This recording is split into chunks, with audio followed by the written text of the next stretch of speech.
Welcome back to the Deep Dive, where we take a topic you might feel comfortable with, and then we introduce you to the deep, messy, and fascinating historical roots that shaped everything you know.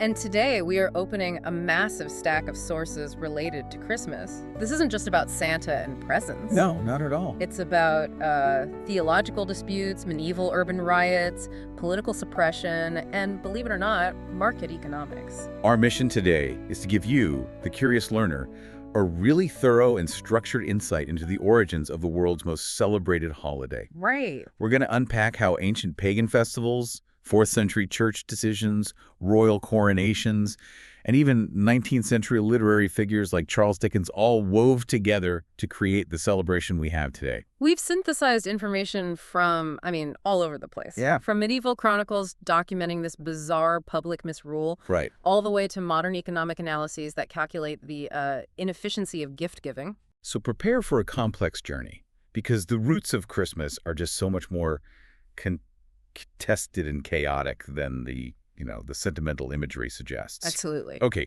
let's unpack this immediately, starting with the very name. When we say Christmas, we're using a relatively modern term. What were people calling this period before, say, the 11th century? Well, that's a great place to start, because the term Christmas itself, it didn't really get standardized until the 11th century. Okay. It came from Old English, Christus Mass, which translates pretty literally to the Festival of Christ, or Christ's Mass. Simple enough. But for the Anglo-Saxons, for example, the season itself was often just midwinter. Midwinter. That's certainly descriptive, but it lacks the religious specificity, doesn't it? It does, precisely. They also use another term, nativite. Nativite. Yeah, and that's a direct derivation from the Latin word nativitas, which just means birth. So you see, the focus was either on the depth of the season, the midwinter, or the central theological event, the birth. And what about Noel? That term feels the most festive, maybe the most ancient, but where did it enter the English lexicon? Well, Noel actually came into English a bit later, around the late 14th century. Oh, that late. It's borrowed from the old French word Noël, or nail, which ultimately traces its root back to the Latin phrase natalis dies, Which means? birthday. So it's just wild how you get these three different linguistic influences, Old English, French, and Latin, all crashing together to name this one specific celebration. Before we move on to the date, we have to clear up one piece of modern friction. The abbreviation Xmas. Yeah. It's so often dismissed as a modern, a secular attack on the holiday's religious nature. Yeah. But you're saying the history proves the complete opposite. Absolutely. The perception that using Xmas is lazy or secular is just a profound historical misunderstanding. The X is not the English letter X. It's Greek. It stands for the Greek letter chi, which is the very first letter in the Greek word for Christ, Christos. So it's not an abbreviation that removes Christ. It's an abbreviation that uses the classical Greek symbol for Christ. That's exactly right. And the chi also came to symbolize the cross. This practice of using X to signify Christ has been standard in calligraphy and religious texts since the early Middle Ages. We see it in Middle English print centuries ago. So it's an example of how sometimes the oldest traditions are misidentified as the newest controversies. Perfectly put. That's a powerful start. It establishes that even the language around the holiday is layered. Now, let's jump into the core historical question. Why December 25th? Given that the Bible is silent on the exact birth date of Jesus, how did this specific day become so globally fixed? The choice of December 25th is where the history gets incredibly rich. It really sits at the junction of pre-Christian cultural practices and internal theological clock watching. Our sources give us two strong, competing theories on how this date was chosen. Okay, let's get into those pre-Christian practices first, because frankly, humanity has always needed a winter party. Why was midwinter the natural time for these huge festivals? It was almost entirely driven by the cycle of agriculture and survival. In the Northern Hemisphere, the winter solstice, the shortest day, usually December 21st or 22nd, was this profound psychological and physical marker. The darkest day. The darkest day. And most of the hard agricultural labor was finished. Livestock could be slaughtered, which meant fresh meat before the harshest part of winter set in. And there was finally time to rest. Exactly. It was the natural time to feast, use up stored provisions, and celebrate the fact that the sun was finally coming back. So this led to massive existing festivals celebrated around that date and the Roman world. They had the most famous one. Indeed, the Roman festival of Saturnalia.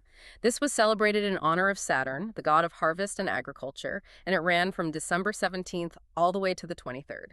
And the descriptions we have of Saturnalia, they paint a picture of utter social inversion and joy. Oh, completely. It was essentially Rome's biggest party. Think public banquets, widespread gift exchanges, gambling, and this temporary breakdown of social norms. Like masters serving their slaves. Exactly. It was a week of exuberant license, totally antithetical to the seriousness of later Christian observances. That atmosphere of indulgence around December 25th was well established long before Christianity gained any kind of state recognition. And if we travel north, beyond the Roman reach, we find the Germanic and Scandinavian festivals. You mean Yule, or Giola in Old English.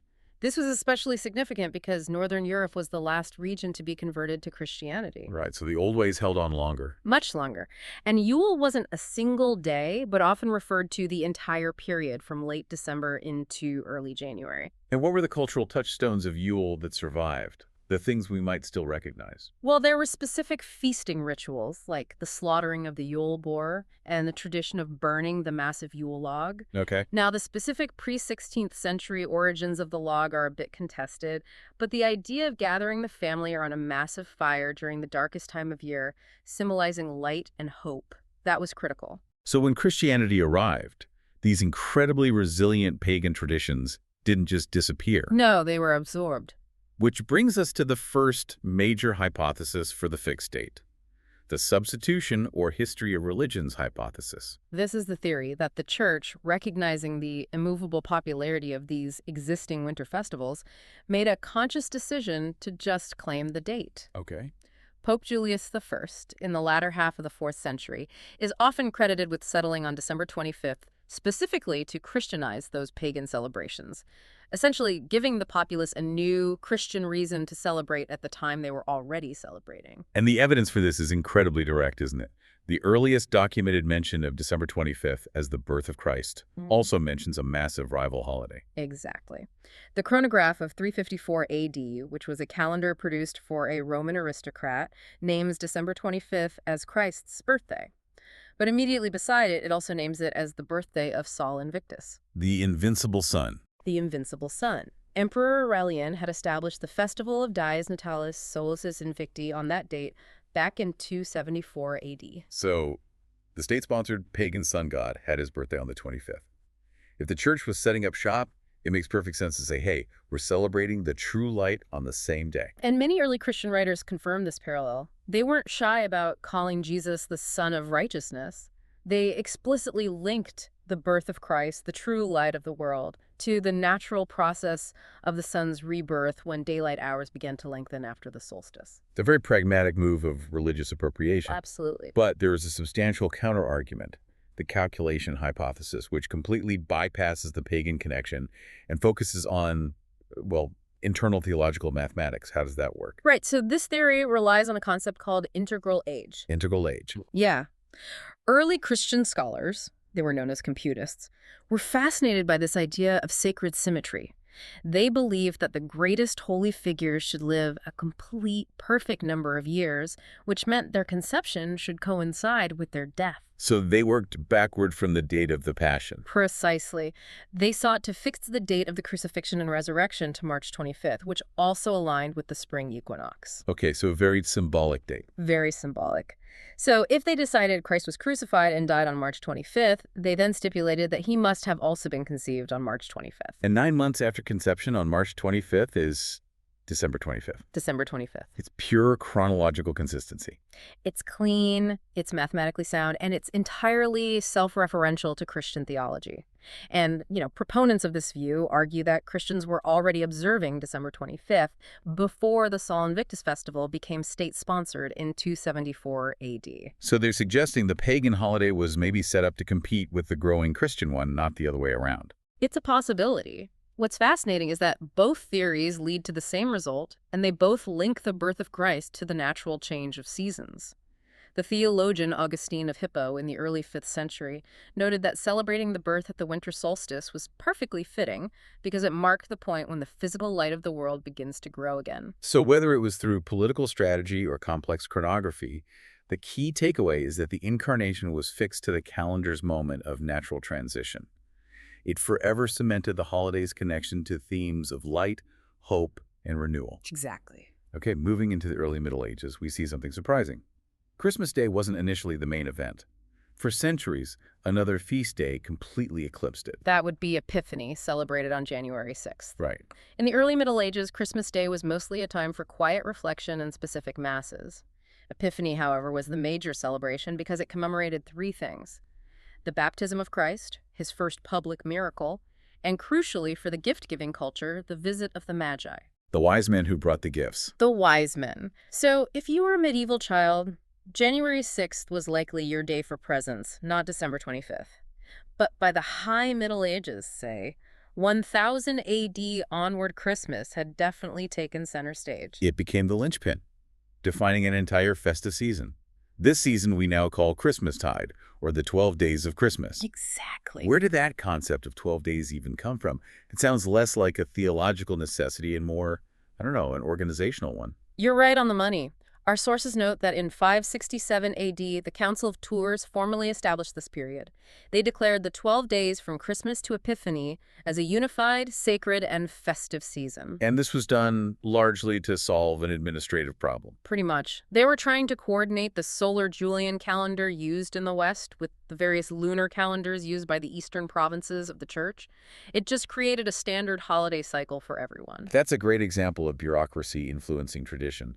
And before Christmastide, the Church also formalized the preparation period, Advent. Yes, Advent, which comes from the Latin adventus, meaning coming. It established a period of pious anticipation. It was originally known as the 40 Days of St. Martin because it traditionally began on St. Martin of Tours' feast day on November 11th. So the entire cycle from November all the way through January became structurally defined by the Christmas event. But once the official prayer was done, the lid came off. We mentioned those old Saturnalia Yule traditions earlier. Well, they exploded back into the center of the medieval Christmas. Yeah. This was an era of profound excess and social chaos. Oh, it absolutely was. The sources describe the season as being dominated by massive feasts, serious drinking, public dancing, and singing. It was a time when the moral structure loosened considerably. And this chaos even had a name: misrule. Misrule was formalized chaos. The spirit of Saturnalia survived in the celebration of the Lord of Misrule in England or the Feast of Fools in Europe. This practice involved a temporary class inversion. Where a commoner was elected to be in charge. Exactly. A commoner or a youth was elected to govern the festivities, leading processions, encouraging drunkenness, gambling, even promiscuity. This was a crucial social mechanism for letting off steam, but it often tipped into genuine unrest. So it wasn't just playful, it had a genuine edge of anarchy. The authorities tolerated this because it confined the social subversion to one short, intense period. It was a controlled explosion, blending that unruly pagan inheritance with a brief Christian dispensation for excess. But this period of misrule, this drunken, rowdy, and often immoral excess, is key to understanding the fierce reaction against Christmas centuries later. Beyond the feasting, the holiday also carried immense political weight. Why did so many monarchs choose Christmas Day for their coronations? Because it symbolized the highest possible legitimacy. By choosing Christmas Day, a new ruler linked his earthly power directly to the sacred birth of Christ.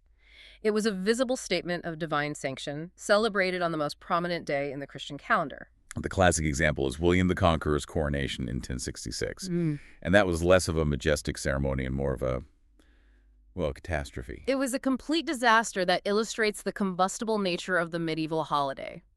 William the Conqueror was crowned in Westminster Abbey on Christmas Day, 1066.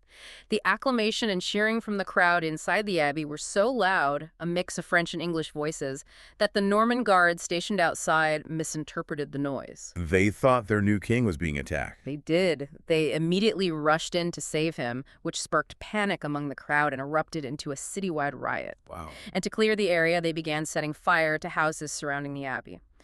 Our sources confirm that the coronation ceremony took place amidst the screams of the citizens and the roar of the flames, resulting in many deaths. A coronation on the holiest day of the year turned into a deadly urban brawl. That's staggering. It just shows how public and dramatic the stakes were for this holiday.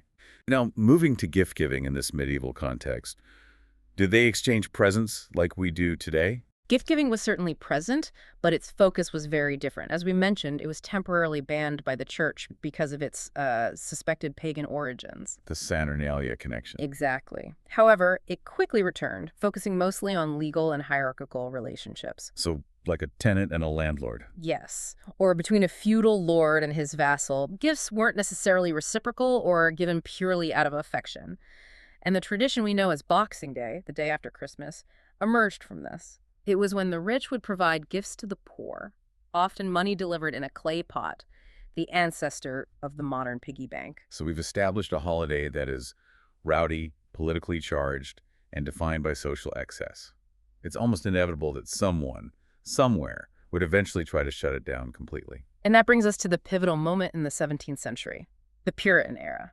This was the fiercest challenge Christmas ever faced. And groups like the Puritans in England and colonial America viewed the celebration with just absolute contempt. Total contempt. Their philosophical opposition was twofold. First, they were radical Protestants who insisted that only practices explicitly authorized in the Bible should be observed. And since the Bible doesn't set a date for Christ's birth, They rejected it entirely as lacking scriptural basis. They also suspected the pagan origins of the 25th. and their second reason was political. They saw Christmas as fundamentally Catholic. Exactly. They saw the elaborate mass, the feasting, the images, and particularly that drunken chaos and misrule we just discussed as trappings of popery inherited from the corrupt Catholic Church. They wanted a simple, sober faith centered on the Sabbath, and Christmas was the absolute antithesis of that. So the chaos of the medieval period gave the Puritans the perfect political ammunition to justify abolition. And in 1647, they succeeded in making it illegal. The Puritan-led English Parliament banned Christmas officially. To enforce this, their leader, Oliver Cromwell, was rigorous. Our sources describe how Cromwell's troops were ordered to patrol the streets and even enter private homes to seize and confiscate any special meals, like goose or mince pies, being prepared on Christmas Day. Imagine that. The state actively policing your dinner table. How did ordinary people who cherished that one time of year for a break and a feast react to that level of intervention? The ban was deeply unpopular, particularly outside of London. The sociological effect was profound. It bred resentment and sparked immediate, sometimes violent, protests. Can you tell us about the resistance? Well, we see pro-Christmas rioting breaking out in several places, notably in Canterbury. Rioters there publicly defied the ban by decorating their doorways with holly and ivy symbols the Puritans condemned, and shouting royalist slogans, tying the defense of Christmas to the defense of the monarchy. And we noted the use of football as a symbol of resistance. Oh, it was a beautiful piece of symbolic misrule. The Puritans had previously banned all public sports, including football, on Sundays to promote sober worship. Right. So when rioters brought out a football and played it in the streets during the Christmas ban, it wasn't just a game. It was an act of political and cultural defiance, openly flouting multiple Puritan laws at once. The ban was eventually revoked with the restoration of King Charles II in 1660, restoring the holiday in England. But the legacy lingered severely, especially in Scotland and America. Oh, absolutely. In Scotland, the Presbyterian Church had strongly discouraged celebration, and the Scottish Parliament had abolished it even earlier in 1640. It took a long, long time for the celebratory spirit to return. Christmas didn't become a public holiday in Scotland until 1871. 1871. That's nearly 2 centuries of official suppression. And the American Puritans were equally hostile. The Pilgrims, fresh off the boat in 1620, made a point of rejecting the holiday immediately. They made a show of it, didn't they? They absolutely did. Our sources describe how the Pilgrims deliberately spent their first December 25th in the New World working, visibly building their first communal structure as a pointed rejection of the day of idleness and revelry. And then the Massachusetts Bay Colony later outlawed Christmas observance in Boston in 1659. With a hefty fine of 5 shillings for anyone caught celebrating. So, for almost 200 years, in certain parts of America, celebrating Christmas was not just frowned upon, it was illegal or socially unacceptable. It really wasn't until the mid-19th century that celebration became fashionable again in Boston. That's crucial context when we think about how deeply entrenched the holiday is today. It changes the narrative entirely. The Christmas we know now is not some unbroken tradition from the Middle Ages. It is a successful revival of traditions that had been outlawed and culturally suppressed for generations. Moving from these massive historical waves, let's drill down into the surprising origins of the things we put on our plate, hang on our walls, or sing on the doorstep. Let's start with the festive dinner. Today, if you're in North America or Britain, you likely think of turkey. But the history shows a shifting centerpiece. Right, the turkey is an American import, arriving after the 15th century. So what was the standard medieval centerpiece? Goose was the most common option for Christmas dinner throughout the medieval and early modern periods alongside boar. Venison was highly prized, especially among the aristocracy. The desire for a large, impressive bird on the table likely paved the way for the turkey once it was introduced to Europe from the Americas. That love of venison brings us to one of the most surprising phrases in the English language. Eating humble pie. Yes, Most people use it metaphorically, meaning a fall from grace. But its origin is rooted in the social inequality of the Christmas feast. that's a classic etymological nugget.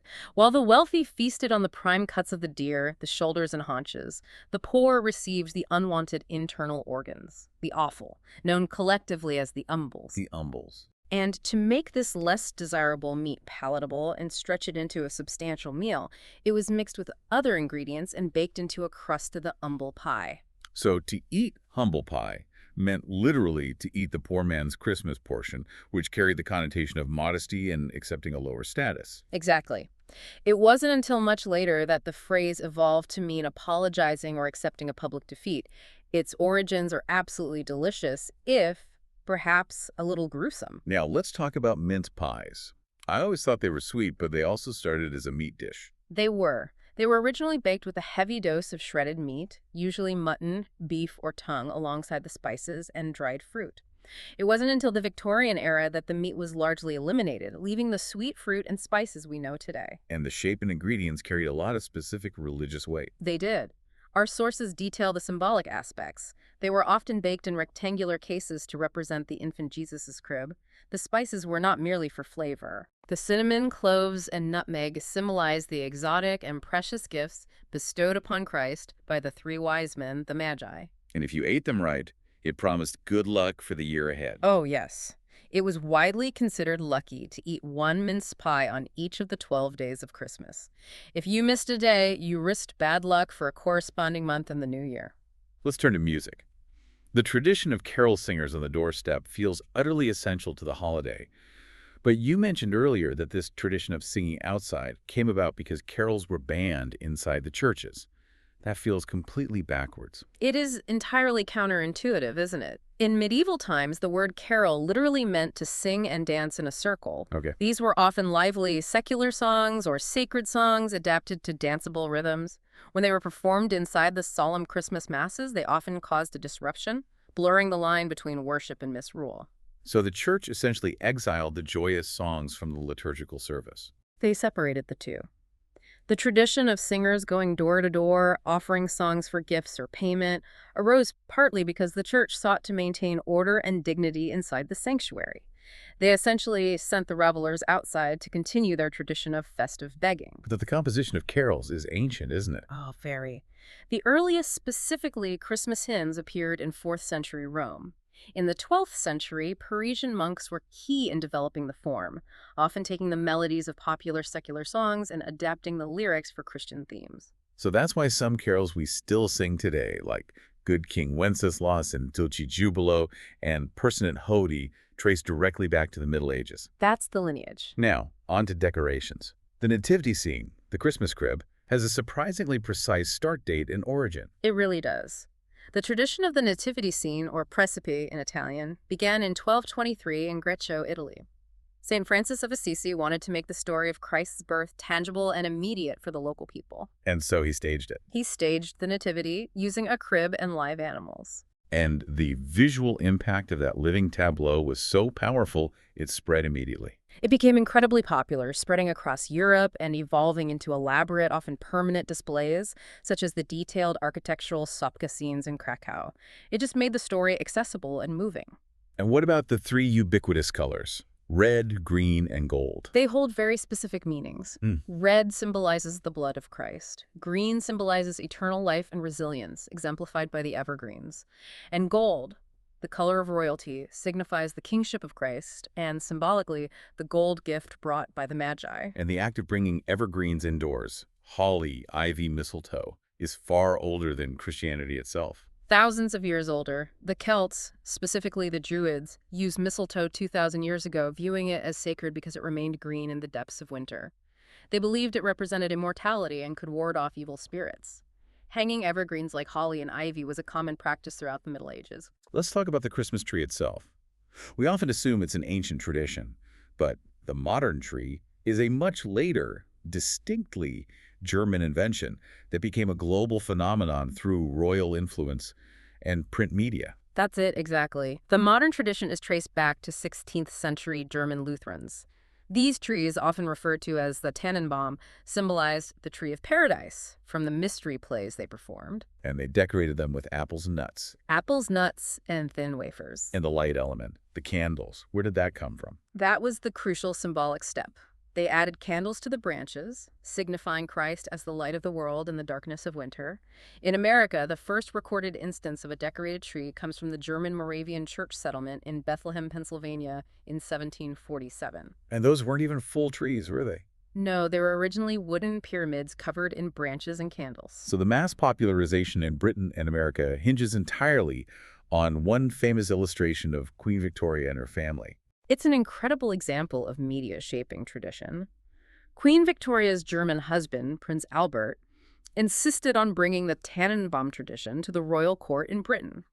In 1848, a drawing of the royal family, Victoria, Albert, and their children gathered around a decorated tree at Windsor Castle, was published in the Illustrated London News. And that image was an immediate trendsetter. A phenomenal one. When a slightly altered, Americanized version of that drawing was published in the influential Godey's Lady's Book in Philadelphia in 1850, the concept of the decorated Christmas tree just exploded across the United States. It went from a niche German custom to a common feature in American homes by the 1870s. So everything we associate with the tree, the star on top symbolizing Bethlehem, the green nature symbolizing eternal life, was standardized and globalized within the span of about 25 years. All thanks to a popular magazine illustration. That's pretty much the story. But the Christmas tree is a German import popularized by British royalty and American magazines. Then the figure of the gift giver, Santa Claus, is an even more complicated piece of cultural synthesis. Oh, he is a blend of pagan mythology, a real bishop, and 19th century American marketing. Okay, let's start with the most ancient and most mythological root. The long-bearded Germanic god. That would be Odin or Woden from Germanic and Norse mythology.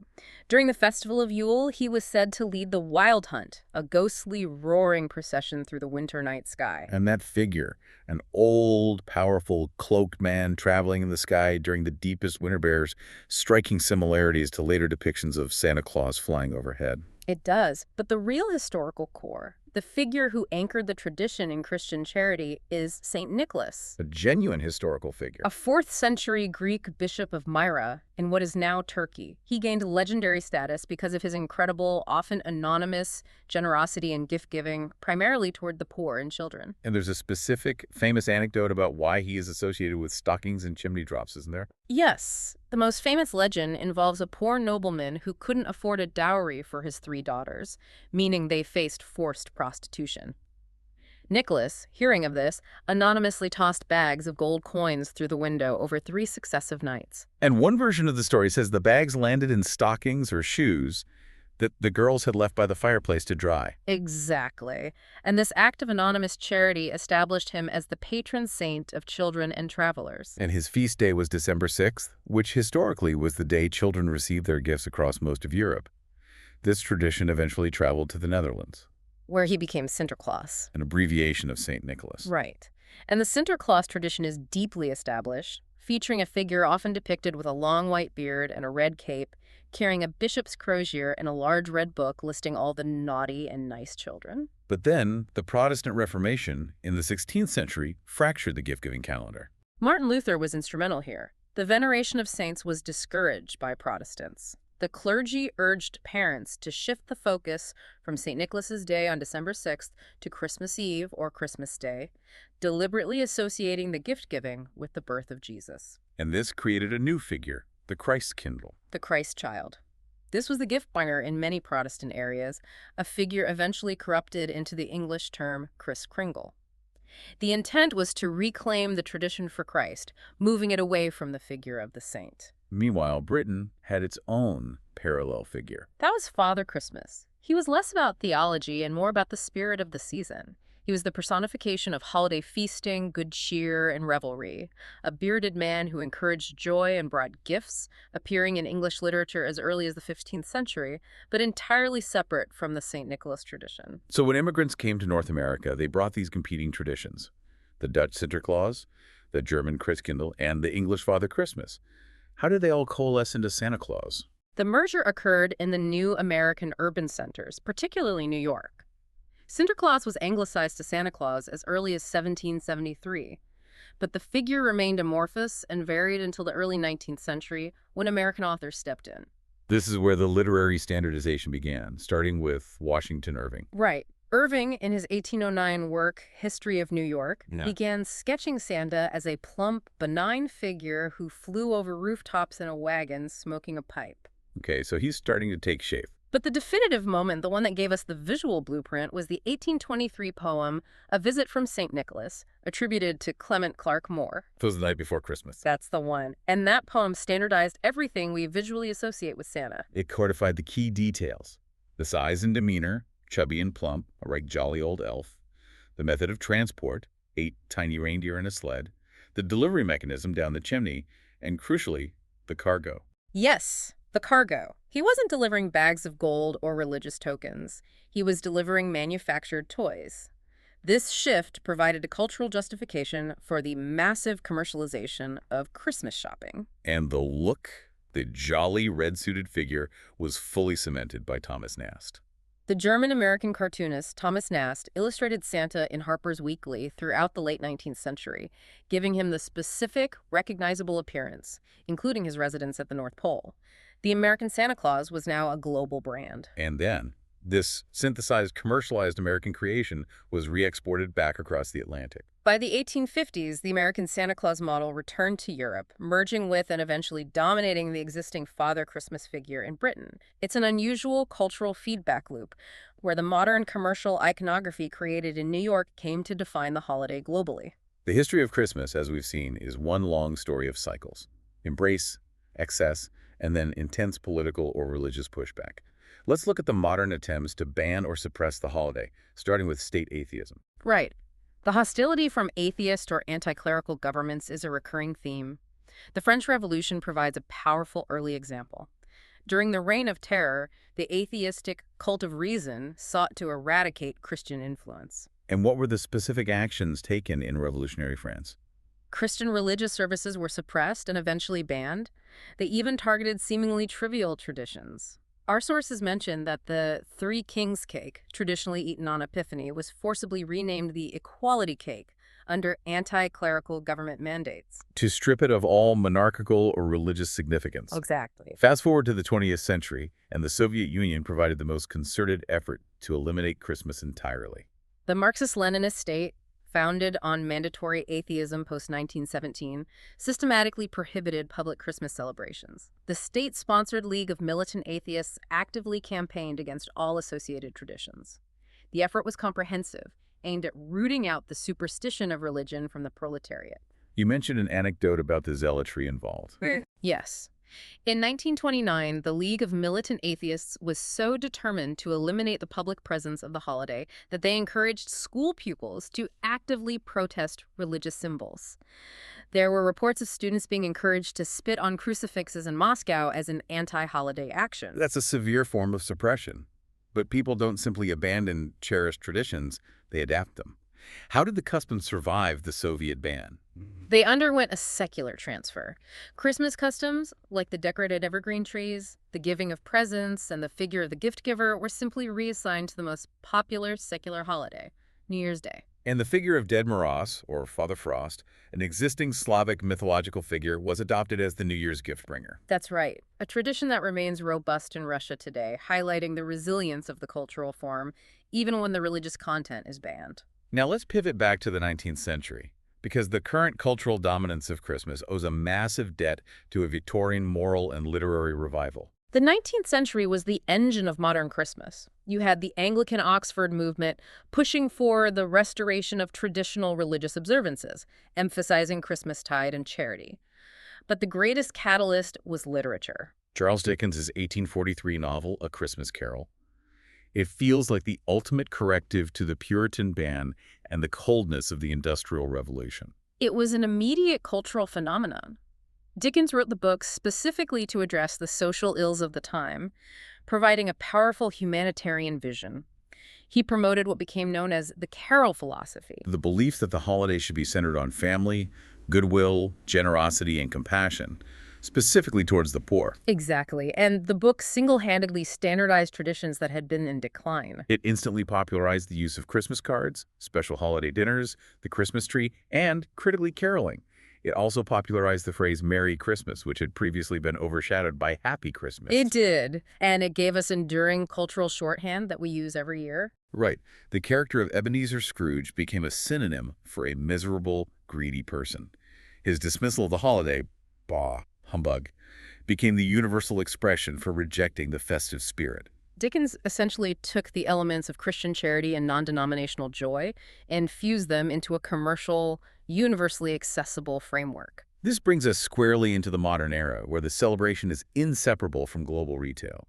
We have to address the economics of Christmas, which is based on staggering, quantifiable consumption. Christmas is universally recognized as the peak selling season, the make-or-break quarter for retailers globally. The anticipation is immense, with the Christmas shopping season beginning in October in the U.S. and mid-November in the U.K. Can you give us a sense of the scale of that economic jump? The U.S. Census Bureau tracks the data, and the spikes are enormous. Retail expenditure in department stores jumps 54% from November to December.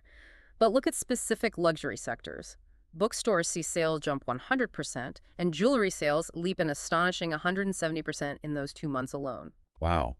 And entire commercial ecosystems, like the 1.9 billion Christmas cards sent annually in the U.S., are built entirely around this holiday. Entirely. Yet this massive consumption leads some orthodox economists to offer a rather cold-blooded critique, viewing Christmas gift-giving as fundamentally inefficient.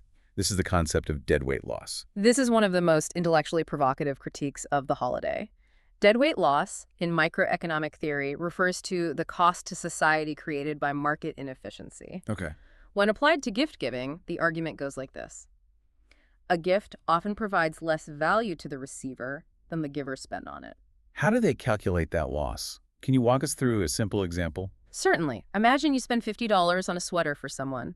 The cost to you, the giver, is $50, but perhaps the receiver doesn't love the color or the style. If asked, they might only be willing to spend $30 of their own money to buy that specific sweater. The difference between what the giver spent, $50, and what the receiver would have paid for the item, $30, is the $20 of deadweight loss. That $20 of economic value was effectively destroyed because the item wasn't optimally desired. So, because the gift is often less perfectly tailored than a cash transfer, the act of giving actually destroys societal value. That is the strictly orthodox microeconomic conclusion. The economist Joel Waldfogel estimated that in the U.S., this deadweight loss resulting from non-optimal gift choices amounted to approximately $4 billion in 2001 alone. $4 billion. It prompts economists to use the gift-giving phenomenon to discuss possible flaws in basic microeconomic modeling, as it ignores the obvious emotional or signaling value of the gift. That is the ultimate rational, bah, humbug. Christmas as an exercise in economic inefficiency. This intensity of meaning, the religious, the commercial, the historical, brings us to the final point. The ongoing cultural and political disputes over the holiday's public acknowledgement, known as the War on Christmas. This term gained significant popular traction among conservative commentators since the early 2000s. The dispute is framed as a conflict between preserving the holiday's religious acknowledgement and the efforts towards secularization or multicultural inclusion. And the central tension revolves around nomenclature, the fear that the specific mention of Christmas is being discouraged. Correct. The concern is that generic terms like Happy Holidays or Season's Greetings are replacing Merry Christmas in public or commercial contexts. This is seen as an attempt to be inclusive of other nearby celebrations, notably Hanukkah, but also as an institutional move towards secularism. And this manifests in visible, often bizarre public conflicts. The battle over renaming trees is a prime example. The controversy over public Christmas trees being called holiday trees has erupted in cities and states across the U.S., Boston, Michigan, Wisconsin, and was even a brief issue within the federal government. And then there was the 2015 Starbucks Red Cup controversy. Yes, where the deliberate lack of specific holiday ornamentation on the coffee cups was interpreted by some as a slight against Christmas, prompting calls for boycotts. So how do U.S. courts balance the desire for religious acknowledgement with the First Amendment's Establishment Clause? The Supreme Court ruling in Lynch v. Donnelly in 1984 provided the core guidance. The ruling permitted religious themes, like a nativity scene in government displays, provided they also served legitimate secular purposes. Which is why we see public displays blending the religious and the secular. Precisely. It's why municipalities often display a nativity scene alongside secular elements like snowmen, reindeer, and elves. The controversy persists because these rulings are often interpreted as confusing, leaving local governments uncertain about their legal boundaries, which then fuels the public debate. Finally, we saw the Puritans banning Christmas and the Soviets banning Christmas. Does state-level suppression still occur today globally? It does, both internally and externally. Internally, theological rejection remains. Groups like the Jehovah's Witnesses and certain restorationist denominations reject the holiday because they believe it is pagan in origin and lacks scriptural justification. And externally, governments still act against public observance based on state ideology or majority religious concerns. We see several modern examples. China, which maintains state atheism, actively suppresses Christian observances, with reports of officials raiding churches, removing trees, and confiscating Santa figures. Additionally, several Muslim-majority states, including Somalia, Tajikistan, and Brunei, have issued outright bans on public Christmas observance. And most recently, the conflict in the Middle East led to the cancellation of celebrations in the holiest site associated with the birth of Christ. The leaders of various Christian denominations in Bethlehem made a unanimous decision to cancel all public Christmas celebrations in 2023 due to the profound human tragedy stemming from the Israel-Gaza conflict. The very city synonymous with the Nativity, which normally draws huge global crowds, remained somber. It just underscores that the resilience of this holiday is constantly tested, not only by ideology and commerce, but by current geopolitical reality. This deep dive has confirmed that Christmas is not a simple holiday. It is a complex, negotiated tapestry woven from contradictory elements. It draws on pagan solstice rites, 4th century attempts to unify the Christian calendar, medieval misrule that spilled into riots. The fierce Puritan suppression of the 17th century and a massive 19th century literary and commercial revival led by Dickens, Irving, and more. And the tension we see today is so deeply rooted in this history. You have the constant push-pull between its solemn spiritual core and its almost uncontrollable capacity for secular celebration, excess, and now consumer spending. The very nature of the holiday has been repeatedly challenged, banned, and resurrected over the past 1,700 years. So what does this all mean for you as you observe the season today? We've learned that the modern Santa, the tree, the cards, and the concept of goodwill towards the poor are largely 19th century innovations, created precisely to revive a warmth and charity that had been lost after the austerity of the Puritan era. And yet, the underlying traditions are incredibly durable. From the historical St. Nicholas providing anonymous relief to the poor to the highly specific symbolic nature of the mince pie, these customs have consistently found new meaning, even when the context shifted from the church to the retail counter. So here's a final provocative thought for you to consider as you wrap up your own celebrations. If Christmas traditions have been banned, changed, politicized, and commercialized repeatedly for centuries, if the version we celebrate is a revival of a revival and not a direct continuation of the oldest observance, does the true spirit of the season reside in the forgotten authentic history? Or does the true spirit reside purely in the ongoing cultural negotiation and communal meaning that we collectively choose to assign to it right now, today? Think about the historical custom you found most surprising. Was it the fact that the mince pies originally contained meat and represented Christ's crib? Or the fact that carols were once banned from church services for being too rowdy? And then ask yourself, 100 years from now, what newest tradition, what newest controversy will future cultural historians identify as the most defining and perhaps most surprising element that we solidified this season? Thank you for joining us for this deep dive into the resilient and ever-changing history of Christmas. We'll see you next time.